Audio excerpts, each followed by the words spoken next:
भाजपा सरकारों ने किसान, नौजवान, जवान, बेटियों, दलितों, पिछड़ों और पहलवानों सबका अपमान किया। अनिल शास्त्री।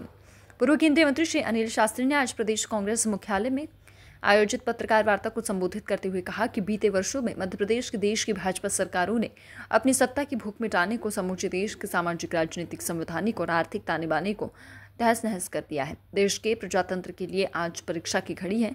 हमें पूरा विश्वास है देश की जनता जीतेगी और भाजपा सरकार ही की हार होगी। श्री शास्त्री ने कहा कि हमें पूरा विश्वास है कि जिन भाजपा सरकारों ने किसान, नौजवान, जवान, बेटियों, दलितों, पिछड़ों और पहलवानों सबका अपमान किया है, उन्हें देश की जनता परास्त करेगी। ये परिचय के मोहताज नहीं है। स्वयं केंद्र में मंत्री रहे हैं और इनके पिताश्री भारत के प्रधानमंत्री रहे हैं। जय जवान और जय किसान का नारा आज भारत के जन जन में गूंज रहा है। बिना किसी विलंब के मैं माननीय शास्त्री जी से निवेदन करूंगा। मुकेश जी, सबसे पहले तो मैं आभार व्यक्त करना चाहता हूं मध्य प्रदेश कांग्रेस कमेटी का, जिन्होंने मुझे यहाँ भोपाल और मध्य प्रदेश के अन्य क्षेत्रों में प्रचार करने के लिए आमंत्रित किया है।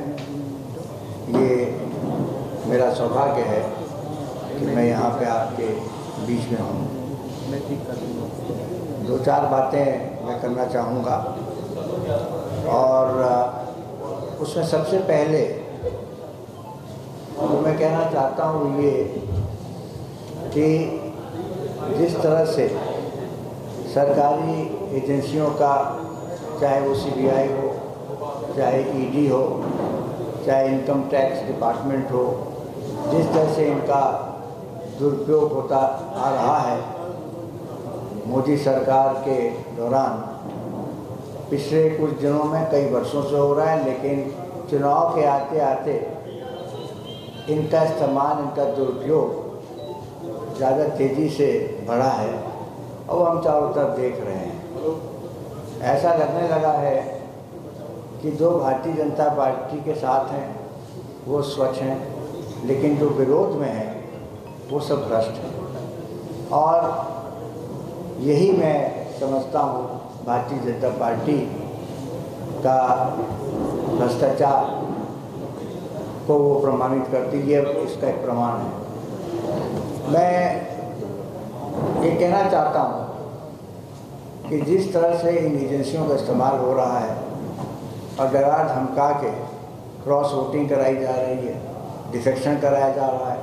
हिमाचल प्रदेश में हमने देखा किस तरह से कांग्रेस के कैंडिडेट को वहाँ हराया गया क्रॉस वोटिंग करके।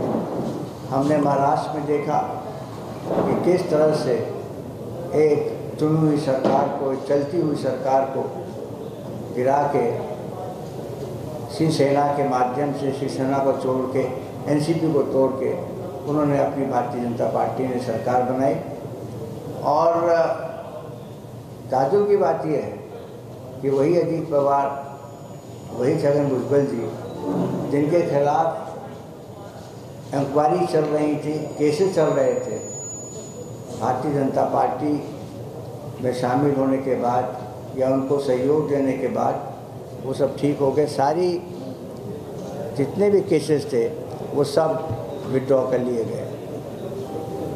मेरा और मैं समझता हूँ हमारे देश में अधिकांश लोगों का ये मानना है कि जिस तरह से इन एजेंसियों का इस्तेमाल हो रहा है, एक बहुत ही खतरनाक परिपाटी पैदा होती जा रही है, बहुत ही डेंजरस परिपाटी हो रही, ऐसा ट्रेडिशन बन रहा है जो न केवल हमारे लोकतंत्र को आघात पहुंचा रहा है, बल्कि हमारे देश की जो नींव है, जो फ्रीडम है, जो स्वतंत्रता है, उस पर भी ये आघात पहुंचा रहे हैं।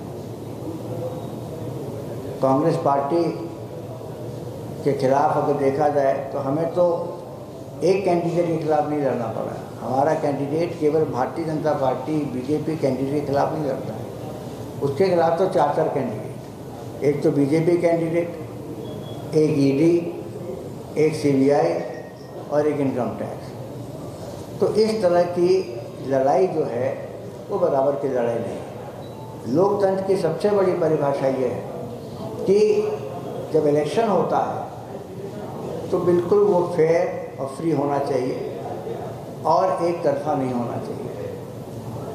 चुनाव आयोग का हमने देखा किस तरह से कमिश्नर्स का अपॉइंटमेंट हुआ।